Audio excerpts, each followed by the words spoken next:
We've stopped by the Ubisoft booth here to take a look at some of their digital titles, some of their upcoming PC games, and one of those is the, I guess it's an expansion of Hero 6 here, Might and Magic Hero 6.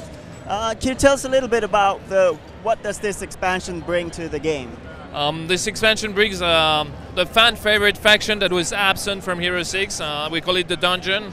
It's basically dark elves living underground, mastering the powers of darkness. So a lot of mind control stuff, stealth, invisibility, spiritual poison.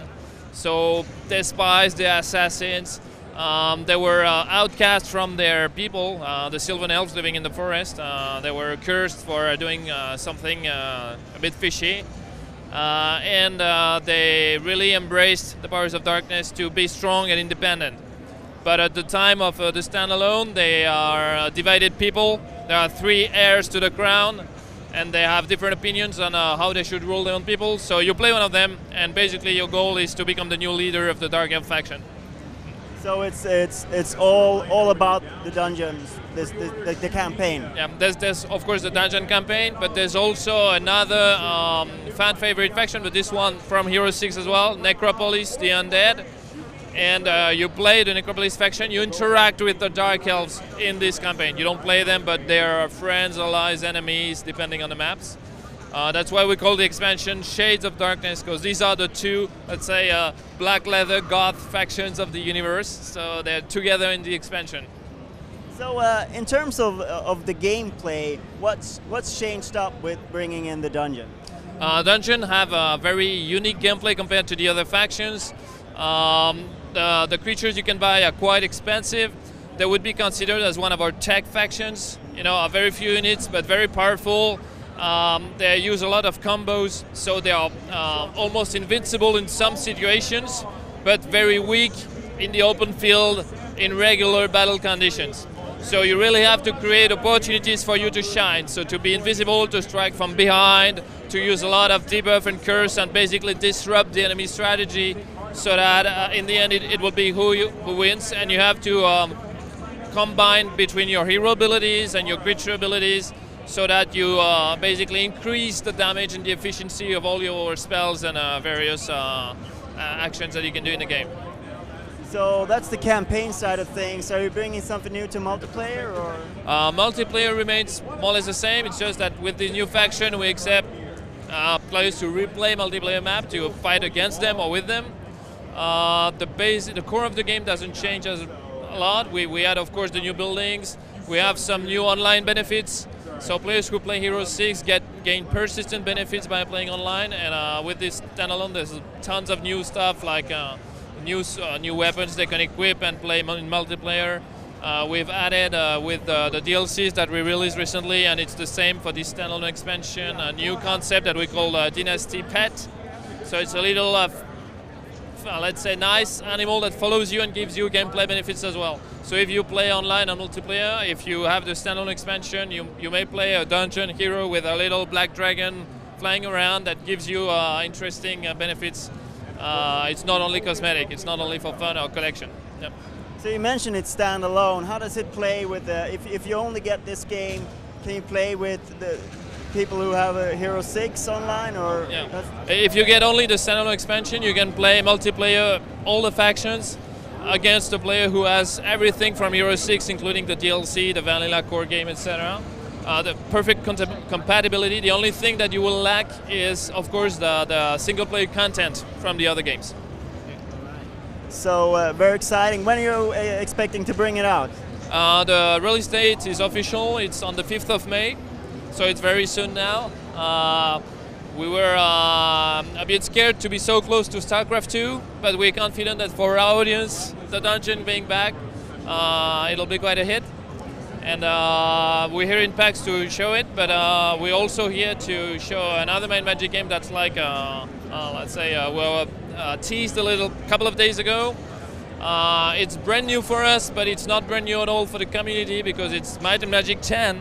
So it's the original series that started it all. The Might and Magic RPG in 1986 was really the birth of the Might and Magic brand.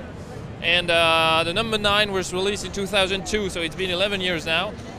And this year we are bringing the number 10, but it's exactly the same kind of gameplay. We're respectful of the spirit of the old school RPGs of those 90s, and that we're showing it today, and we already have a couple of people who are like, oh, it's just like when I was younger, I will play it again, but this time it just looked great, so we're quite excited. Yeah. Is it the right time to sort of go old school with that kind of game? It seems like there's a lot of movements towards that with Kickstarter and everything. Exactly. Kickstarter is one thing. Of course, Team Workshop and the indie scene, the digital games, everything converged together for us to realize that old school is now cool. So that's why we do it this game. And also we have a very active community, and they've been begging basically for Might Magic 10 for as long as Ubisoft worked on. We acquired the license in 2003, so it's been 8 years, no, 9 years now, 10 almost. And yeah, they've been asking for the same game over and over again. So it took us some time to decide to do it. Not because us, the guys working in the creative team at Ubisoft, we always wanted to do this game, but for the executive to understand that it could be successful. And with the current trend of those retro old school games, and especially Legend of Grimrock, that was quite a hit last year, it helped them to say, okay, I see the light too, I believe in you now, let's do it. Because you've been doing so many Might Magic games, but you haven't done that sort of direct sequel to the main series. So when for instance Dark Messiah was released, it was a first-person action RPG game. So looking at the screens, you could say, oh, it's Might Magic 10, but no, the gameplay is totally different. So players were like, oh yeah, but now we wait for it. So yeah, it's here now. Can you tell something about the team that's doing it and the developers? We selected for this game a German studio called Limbic. They've been working with us on Hero 6 and on other games, non-Mad Magic, so we have an enduring partnership with the studio. We selected them for two things. First, they are fans of the IP, especially in Might Magic RPGs. Having informal conversations with them when we were working on Hero 6, they were like showing all the games they had, speaking about the experiences playing it. So we understood they were really a good fit for this game. And second, they are very tech-oriented and they work on Unity, so it's a very flexible engine that the first thing we asked from them for this game specifically was to do something that is moddable. So to provide user-friendly toolkits that would allow people to create their own adventures, even mod the game completely if they want to do so. And they said, yeah, that's our philosophy too, so that's why we will do. And so what you see here is basically the tool with content added on top of it. But when the game is released, there will also be an SDK, and people will have fun with it. And we expect it to have a very long life cycle with a lot of content that will be user-generated. So when Ubisoft took over Might and Magic back then, you sort of rebooted the universe. Is this is this in the rebooted universe, or are you harkening back to the? No, it's still one thing that is common to all our Might Magic games: Clash of Heroes, Duel of Champions, Legacy, the Might Magic 10, or Heroes, is the universe. It's really we say internally it's our precious. It's like a meal on earth for Lord of the Rings. It unifies everything. So it's one world to bind them all, basically.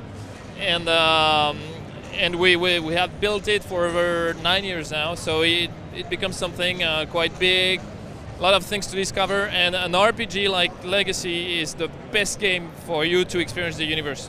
Of course, playing a strategy game or a card game, the story is here, but it's like it's on the side.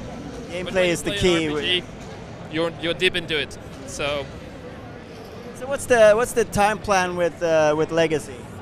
End of the year. We say September in the demo, so that's our target date for now. But we know target date is one thing, the reality may be different. And what platforms will it be out on? Sorry? What platforms? Oh, PC only, digital release. So it will not be a full price boxed game. And hopefully some more platforms coming up after that. Thank you very much for your time. Thank you. Shades of darkness. Until our next meeting, mortals.